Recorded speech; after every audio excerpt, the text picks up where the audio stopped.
বাঙালি তো খেতে ভীষণই ভালোবাসে, তাতে শীত গ্রীষ্ম বর্ষা যাই হোক না কেন। তাই আজকে নিয়ে চলে এসেছি একটা থালির রেসিপি নিয়ে, যেটা কিন্তু গ্রীষ্মের স্পেশাল। এই গরমে তো কলাইয়ের ডাল খেতে সকলেই ভীষণ ভালোবাসে, তাই আজ বানিয়েছিলাম কলাইয়ের ডাল। কলাইয়ের ডালটাকে বেশ ভালো করে শুকনো খোলায় ভেজে নিতে হবে, একটু লাল লাল করে। আজকে আমার মেনু ছিল কলাইয়ের ডাল, ডালের বড়া, ডাল দিয়ে আর চিংড়ি মাছ দিয়ে বড়া, দই এঁচোড় আর দই কাতলা। এই হচ্ছে আমার আজকের মেনু। তো ফার্স্ট করে নিচ্ছি কলাইয়ের ডালটা। এই যে ডালটাকে কিন্তু বেশ ভালো করে লাল করে ভেজে নিয়েছি। তাতে কিন্তু ডালটা যখন করব গন্ধটা বেশ ভালো আসবে। ডালটা ভাজা হয়ে গেছে, একটু লাল লাল করে ভেজে নিয়েছি। তোমরা যদি না চাও তো ডালটা এমনি সেদ্ধ করে নিতেও পারো, না ভেজে। তো আমি একটু ডালটা ভেজে নিলাম। এরপরে এটাকে ঠান্ডা করে বেশ ভালো করে ধুয়ে নেব, পরিষ্কার করে বারবার করে জল পাল্টে ধুয়ে নেব। এই যে হাত দিয়ে কুচলে কুচলে ডালের যত নোংরা ভালো করে ধুয়ে নেব। হয়ে গেছে আমার ডাল ধোয়া। এরপর কলাইয়ের ডালটা কুকারে সেদ্ধ করব। তার জন্য দিয়ে দিচ্ছি পরিমাণ মতো লবণ, 1 চিমটে মতন হিং, আর একটু হলুদ গুঁড়ো, আর 1 চামচ মতন চিনি। ওই যে ভেজে রাখা ডালটা দিয়ে দিলাম। ডালটা কিন্তু কুকারেই সেদ্ধ করতে হবে, তা না হলে গ্যাস কিন্তু সব শেষ হয়ে যাবে। কেননা কলাইয়ের ডাল সেদ্ধ হতে কিন্তু একটু বেশি টাইম লাগে। ওইদিকে ডাল সেদ্ধ হয়ে গেছে। এখানে কড়াই দিয়ে দিলাম 5 ফোড়ন, শুকনো লঙ্কা ফোড়ন, আর ওই যে ডালটা করে রেখেছিলাম ওটা দিয়ে দিলাম। আর শেষে কিন্তু ডালটাকে আমি একটু গলিয়ে নিয়েছিলাম হাতার সাহায্যে, সেটাই দিয়ে দিলাম। এই কলাইয়ের ডাল কিন্তু রসুন ফোড়ন দিয়েও বেশ ভালো লাগে খেতে। আরও একটু লবণ দেওয়ার প্রয়োজন ছিল, তাই দিয়ে দিলাম লবণ, আরও একটু চিনি। এরপর সবশেষে মৌরি আর আদা একটু বেটে নিয়েছিলাম, সেটা দিয়ে দিলাম। এই মৌরি আর আদার গন্ধটা কিন্তু বেশ ভালো লাগে কলাইয়ের ডালে। ডালটা কিন্তু ফুটে গেছে, এবার নামিয়ে নেব। কলাইয়ের ডাল কিন্তু এই গরমে অনবদ্য লাগে খেতে, তাই না?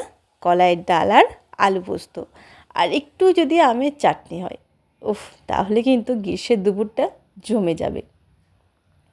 ডালটা নামিয়ে নিলাম। এই যে আমার শেষ ফিনিশিং। এটাকে সাইডে রেখে দিয়ে এরপর নেক্সট ডাল আর চিংড়ি মাছের বড়া। বড়া আর কি ওই পকোড়ার মতন। এটা কিন্তু বেশ ভালো লাগছিল খেতে। তোমরা যদি হয় তো একটু বানিয়ে দেখো, সন্ধ্যাবেলা শুধু মুখে স্ন্যাক্স হিসাবে, কিংবা ডাল দিয়ে ভাতের সাথে কিন্তু বেশ ভালো লাগে খেতে। এখানে নিয়ে নিয়েছি বেশ কিছুটা ছোলার ডাল। আমি এই ডালের বড়াটা কিন্তু ছোলার ডাল দিয়েই বানাবো। তোমরা যদি চাও তো মটর ডাল দিয়েও বানাতে পারো, তো আমার মনে হয় ছোলার ডালটাই বেস্ট। ডালটা 2 ঘন্টা মতন ভিজিয়ে রেখে দিয়েছি। আর এখানে নিয়েছি কিছুটা চিংড়ি মাছ। আর একসাথে বড়াটা দেওয়ার জন্য নিয়েছি হাফ কুচি করে নিয়েছি পেঁয়াজ, রসুন, আদা আর ঝালের জন্য কাঁচা লঙ্কা। আমি এখানে একটা কাঁচা লঙ্কা ইউজ করছি, তোমরা চাইলে একটু বেশি দিতে পারো। আমার ছেলেটা খেতে খুব ভালোবাসে আর ও ঝাল খেতে পারে না। সমস্ত কিছু একসাথে বেটে নিয়েছি। ডাল, চিংড়ি মাছ, কাঁচা লঙ্কা, আদা, রসুন, পেঁয়াজ। এরপর দিয়ে দিচ্ছি পরিমাণ মতো লবণ, অল্প 1 চিমটে হলুদের গুঁড়ো, হাফ চামচ জিরে গুঁড়ো, হাফ চামচ ধনে গুঁড়ো, হাফ চামচ চিলি ফ্লেক্স, আর অল্প একটু চিনি। এরপর কিন্তু সমস্ত কিছু উপকরণকে ভালো করে ফেটিয়ে নিতে হবে। ও আর একটা কথা বলি, যদি তোমরা চাও তো কাঁচা পেঁয়াজটাও দিতে পারো। আমি কিন্তু দিইনি, যেহেতু বেটে দিয়েছি, আর এক্সট্রা আলাদা করে দিলাম না। এই ব্যাপারটা কিন্তু বেশ ভালো করে করতে হবে, তা না হলে ডালের বড়া শক্ত হয়ে যাবে আর খেতে ভালো লাগবে না। ডালটাকে কিন্তু বেশ ভালোভাবে ফেটিয়ে নিতে হবে, যতক্ষণ না ডালটা হালকা হয়ে আসছে। যখন দেখবে ডালটা হালকা হয়ে গেছে, তখন কিন্তু তোমার ডালের ব্যাটারটা রেডি। কড়াইটাকে বেশ ভালো করে গরম করে তেল গরম করে নিয়েছি। মিডিয়াম ফ্লেমে রেখে এই ডালের বড়াগুলোকে ভেজে নিচ্ছি। খুব বেশি কিন্তু হিট দেব না, তাতে করে ডালের বড়াগুলো পুড়ে যাবে আর খেতেও ভালো লাগবে না। একটা একটা করে ছোট্ট ছোট্ট করে ডালগুলো দিয়ে দিচ্ছি। এই চিংড়ি মাছ আর ডালের ফ্লেভারটা কিন্তু বেশ ভালো লাগছিল।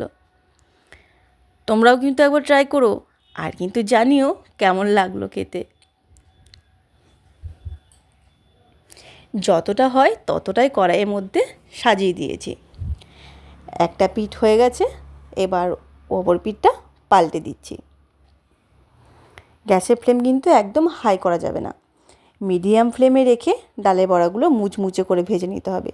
তাহলে পরে ভেতর বাইরে দুই দিকটাই ঠিক সমানভাবে ভাজা হবে। এই যে ডালের বড়া কিন্তু ভাজা কমপ্লিট হয়ে গেছে আমার। ডাল ভাতের সাথে কিংবা সন্ধ্যার চায়ের সাথে যে কোনো কিছুর সাথে পরিবেশন করতে পারো। ভালো করে তেল ঝরিয়ে ডালের বড়াগুলি তুলে নিচ্ছি। এবার চলে যাচ্ছি আমার নেক্সট রেসিপি, দই এঁচোড়।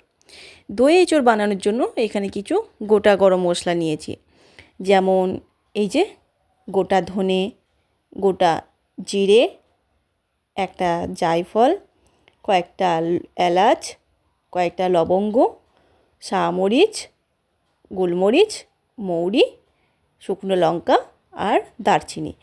আর আমার কাছে তেজপাতাটা ছিল না বলে আমি কিন্তু দিতে পারিনি, তো তোমরা কিন্তু অবশ্যই দিও।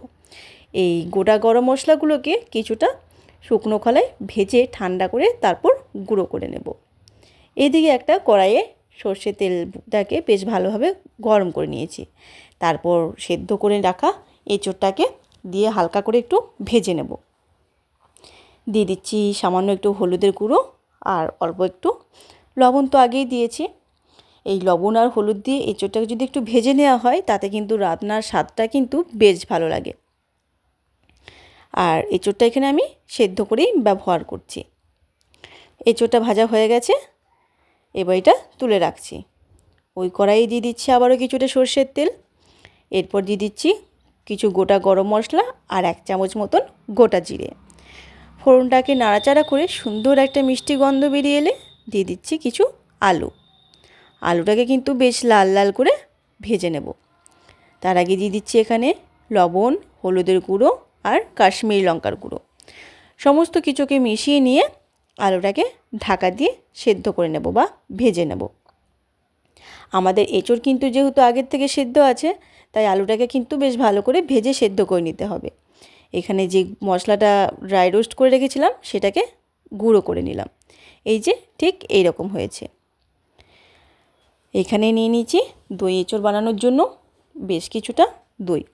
এরপর ওই যে মশলাটা বানিয়েছিলাম সেখান থেকে আমি 2 চামচ মতন পাউডার দিয়ে দিচ্ছি। সত্যি বলতে আমার এই দই এঁচোড়টা কিন্তু অসাধারণ লেগেছে খেতে। দিয়ে দিচ্ছি স্বাদ অনুযায়ী লবণ, চিনি আর একটু কসুরি মেথি। এই সমস্ত কিছুকে ভালো করে ফেটিয়ে নেব। তার আগে একটু জায়ফলকে গুঁড়ো করে দিচ্ছি। এই দইটাকে কিন্তু বেশ ভালো করে ফেটিয়ে নিতে হবে। এই নিরামিষ এঁচোড়ের রেসিপিটা একবার হলেও বাড়িতে ট্রাই করো, খেয়ে কিন্তু ছাড়তে পারবে না। এরপর কিন্তু আর এঁচোড় চিংড়ি বানাবে না, এই দই এঁচোড়টা বানাবে। টমেটো, আদা, কাঁচা লঙ্কা একসাথে পেস্ট করে নিয়েছিলাম, সেটা দিয়ে দিলাম। আলুর সাথে মশলাটাকে বেশ ভালোভাবে কষিয়ে নেব যতক্ষণ না মশলা থেকে তেল ছেড়ে আসছে। আর এই আলু ভাজতে আর কষতে কষতেই কিন্তু আলুটা সেদ্ধ হয়ে যাবে, আর পরে খুব বেশি আর ফোটাতে হবে না। মশলা থেকে তেল ছেড়ে এসেছে। এরপর যে দইটা ফেটিয়ে রেখেছিলাম সেটা দিয়ে দিলাম। দই দেওয়ার সাথে সাথে কিন্তু আমি গ্যাসের ফ্লেমটা লো করে দিয়েছি, তা না হলে করে দইটা কেটে যাবে। হালকা করে সমস্ত কিছুকে মিশিয়ে নিয়ে তারপর মিডিয়াম ফ্লেমে মশলাটা কষে নিচ্ছি। মশলা থেকে কিন্তু তেল ছেড়ে এসেছে আর রঙটা কিন্তু অসাধারণ এসেছে। দেখতে কিন্তু বেশ লোভনীয় লাগছে, খেতেও খুব সুন্দর টেস্ট হয়েছিল।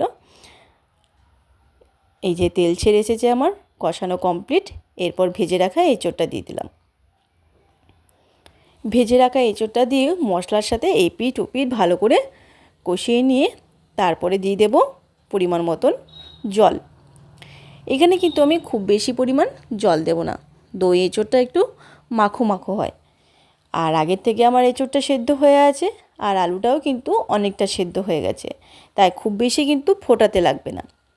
তাই জলের পরিমাণটা কিন্তু সমস্ত কিছুকে নাড়াচাড়া করে নুন ঝাল মিষ্টি সব কিছু ঠিক আছে নাকি দেখে নিয়ে এটাকে 10 মিনিটের জন্য ঢাকা দিয়ে দেবো। 10 মিনিট পর ঢাকা খুলে রেডি আমাদের দই এঁচোড়। উপর থেকে দিয়ে দিচ্ছি একটা চেরা কাঁচা লঙ্কা আর 1 চামচ মতন ঘি। রেডি আমাদের দই এঁচোড়। এই গরমে এই দই এঁচোড়টা কিন্তু অবশ্যই একবার ট্রাই করো। আবারও সমস্ত কিছুকে ভালো করে মিশিয়ে নিয়ে এটাকে কিছুক্ষণের জন্য ঢাকা দিয়ে স্ট্যান্ডিং টাইমের জন্য রেখে দিয়ে পরিবেশন করব দই এঁচোড়। দেখতে কিন্তু অসাধারণ হয়েছে।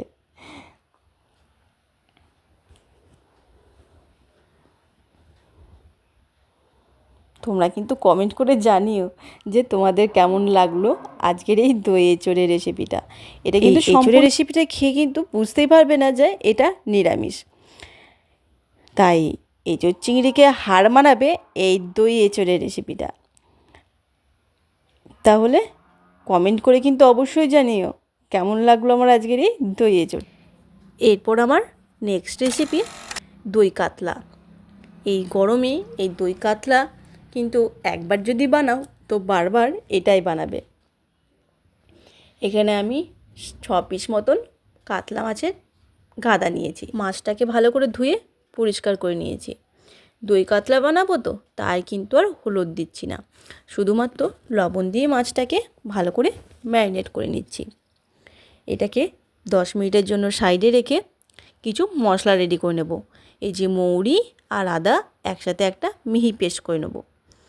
এদিকে কড়াই গরম করে অল্প একটু হলুদ দিয়ে মাছটাকে ভেজে নেব একটু লাল লাল করে। খুব বেশি কড়া করব না, দই কাতলাতে একটু হালকা মাছটাই ভাজা হয়। আর মাছটা যদি যাতে না ফোটে তার জন্য অল্প একটু হলুদ দিয়েছি। তাছাড়া কিন্তু এই রান্নাতে হলুদ ব্যবহার করা হয় না। একটা পিঠ ভালো করে ভাজা হয়ে গেছে, এবার অপর পিঠটা পাল্টে। বাচ্চা থেকে বড় সকলেই কিন্তু খেতে ভালোবাসবে এই দই কাতলা রেসিপিটা। এখানে মৌরি আর কাজু মগজ একসাথে ভিজিয়ে রেখেছিলাম, সেটাকে মিহি পেস্ট করে বেটে নেব। মাছ ভাজা হয়ে গেছে, মাছটা তুলে নিয়েছি। এবার ওই তেলের মধ্যে ফোড়নে দিয়ে দিচ্ছি কিছু গোটা গরম মশলা। ফোড়ন থেকে মিষ্টি একটা গন্ধ বের হলে এরপর ওতে দিয়ে দিচ্ছি পেঁয়াজ আর কাঁচা লঙ্কার পেস্ট। আমি এখানে লঙ্কার গুঁড়ো ব্যবহার করব না, তার জন্য পেঁয়াজের সাথে একসাথে কাঁচা লঙ্কাটা আমি বেটে নিয়েছি। পেঁয়াজটা দেওয়ার সাথে সাথে কিন্তু বেশ ভালোভাবে ক্রমাগত নেড়ে নিতে হবে। আর অল্প একটু লবণ দিয়ে দিলে পেঁয়াজটা আর ফুটবে না। পেঁয়াজটাকে কিন্তু একটু হালকা করে ভেজে নিতে হবে, তাতে করে পেঁয়াজের যে কাঁচা গন্ধটা সেটা চলে যাবে। এরপর এখানে দিয়ে দিচ্ছি মৌরি, কাজু, মগজ, আদার পেস্টটা। যদি কাজু না দিতে চান তাহলে কিন্তু 1 চামচ পোস্তও দিতে পারেন। কাজুটা দিয়েছি তাই গ্যাসের ফ্লেমটা কিন্তু একদম মিডিয়াম টু লোতে করে নিয়েছি, তাতে করে কিন্তু গ্যাসের তলাটা ধরে যাবে না। এরপর দিয়ে দিচ্ছি এখানে অল্প একটু জিরে গুঁড়ো আর অল্প একটু ধনের গুঁড়ো। সমস্ত কিছুকে বেশ ভালোভাবে কষে নিচ্ছি মশলা থেকে যতক্ষণ না তেল ছেড়ে আসছে। আর একদম কিন্তু হাই ফ্লেমে করবেন না, তাতে করে কাজুটা ধরে যাবে। এই যে মশলাটা কিন্তু বেশ ভালোভাবে কষানো হয়ে গেছে। এরপর এখানে দিয়ে দিচ্ছি আগের থেকে ফেটিয়ে রাখা টক দইটা। বেশ কিছুটা টক দই আমি আগে থেকে একটু লবণ দিয়ে ফেটিয়ে রেখেছিলাম, সেটা দিয়ে দিলাম। দইটা দেওয়ার সাথে সাথেও কিন্তু গ্যাসের ফ্লেমটাকে লোতে রেখে দিতে হবে, তা না হলে দইটা ফেটে যাবে। দইটা দেওয়ার সাথে সাথে ক্রমাগত নাড়াচাড়া করে মশলাটা বেশ ভালোভাবে কষিয়ে নিয়েছি। এই যে মশলা থেকে আমার তেল ছেড়ে এসেছে। একবার বানিয়ে দেখবেন এই প্রসেসে দই কাতলাটা অসাধারণ লাগে খেতে। টক দই দিয়েছি, তার জন্য ওপর থেকে দিয়ে দিলাম 1 চামচ মতন চিনি। টক ঝাল মিষ্টি ব্যালেন্সটা কিন্তু বেশ ভালো হয়। এই যে কতটা লোভনীয় লাগছে না দেখতে, মশলা থেকে কিন্তু তেলটা পুরোটা উপরে ভেসে এসেছে। এরপর দিয়ে দেবো পরিমাণ মতন জল। ওই দইয়ের বাটিটা ধুয়ে কিছুটা জলটা দিয়ে দিলাম। সমস্ত কিছুকে বেশ ভালোভাবে মিশিয়ে নিয়ে কিছুক্ষণের জন্য এটা ফুটিয়ে নেব। দিয়ে দিচ্ছি এরপর স্বাদ মতন লবণ। আর ওই ভেজে রাখা মাছগুলো। মাছ দিয়ে কিন্তু খুব বেশি ফোটানোর প্রয়োজন নেই, অল্প একটু ফুটিয়ে নিলেই হবে। আর আমি এখানে কিন্তু গ্রেভিটা খুব একটা বেশি রাখিনি, তো তোমরা চাইলে গ্রেভিটা কিন্তু একটু পাতলাও করতে পারো। আমার দই কাতলাটা একটু চাপ চাপ হয়েছিল। মশলার সাথে মাছটাকে বেশ ভালোভাবে ডুবিয়ে দিয়ে এটা কিছুক্ষণের জন্য একটু ফুটিয়ে নেব। রেডি আমাদের দই কাতলা।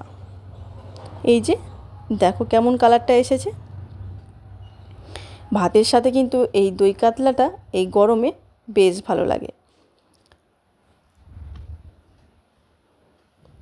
এরপর উপর থেকে দিয়ে দিচ্ছি একটা চেরা কাঁচা লঙ্কা। গরম গরম ভাতের সাথে পরিবেশন করুন এই দই কাতলা। আর বাড়িতে কিন্তু অবশ্যই একবার ট্রাই করবে। বাচ্চা থেকে বড় সকলেই কিন্তু তোমার প্রশংসায় পঞ্চমুখ হয়ে থাকবে। আর মাছের আর কোনো কিছু রেসিপি বানাতে ইচ্ছা করবে না, এই দই কাতলাটা যদি একবার বানাও। তাহলে কেমন লাগলো আমার এই আজকের দই কাতলা, কমেন্ট করে কিন্তু অবশ্যই জানিও। কেমন লাগলো আমার আজকের এই থালি রেসিপিটা? যদি ভালো লেগে থাকে অবশ্যই লাইক করে দিও। ধন্যবাদ।